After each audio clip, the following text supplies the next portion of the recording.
भारत के प्रधानमंत्री नरेंद्र मोदी जी ने अपने चर्चित कार्यक्रम मन की बात में जैसे ही ब्राजील के जोनास मसेट्टी का नाम लिया, एकाएक पूरे देश और दुनिया के लोगों का ध्यान उनकी तरफ चला गया। आखिर कौन है ये जोनास मसेट्टी? बहरहाल आपको बता दूं, ये नाम किसी पहचान का मोहताज नहीं, क्योंकि इनका काम ही ऐसा है जिसके लिए हम सब इनका सम्मान करते हैं। तो बात ऐसी है कि भारत की संस्कृति और संस्कारों की तो पहले से ही पूरी दुनिया कायल है। तभी तो रूस से लेकर जापान तक कितने ही लोग भारत की परंपराओं और विरासत को न सिर्फ अपना रहे हैं, बल्कि यहाँ के रीति रिवाजों से शादी विवाह भी कर रहे हैं। चलिए तो हम आपको बताते हैं ब्राजील के जोनास मसेट्टी की कहानी। तो ये महाशय पिछले 4 साल से भारत में ही रहकर यहाँ के धर्मशास्त्र और वेदांतों को अच्छी तरह सीखकर टेक्नोलॉजी के माध्यम से अब पूरी दुनिया में भारत की संस्कृति और शास्त्रों का संदेश पहुँचा रहे हैं। बड़ी बात ये है कि लोग उन्हें विश्वनाथ के नाम से भी जानते हैं।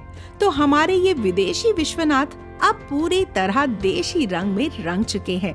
अपने देश ब्राजील में ही मैकेनिकल इंजीनियरिंग की पढ़ाई पूरी करने के बाद जोनास ने स्टॉक मार्केट कंपनी के लिए काम किया। लेकिन भारत देश की मिट्टी और आबो हवा है ही ऐसी कि इसके प्रभाव में आकर मिस्टर जोनास ब्राजील से खींचे चले आए।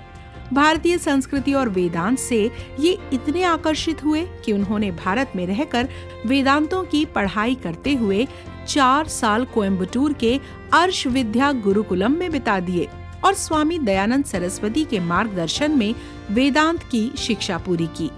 अब वो सोशल मीडिया से जुड़कर पॉडकास्ट और यूट्यूब जैसे कई माध्यमों से ऑनलाइन कोर्स और लेक्चर के जरिए भारतीय संस्कृति की शिक्षा दे रहे हैं और पिछले 7 सालों में 1.5 लाख से भी ज्यादा छात्रों को वेदों का ज्ञान सिखा चुके हैं।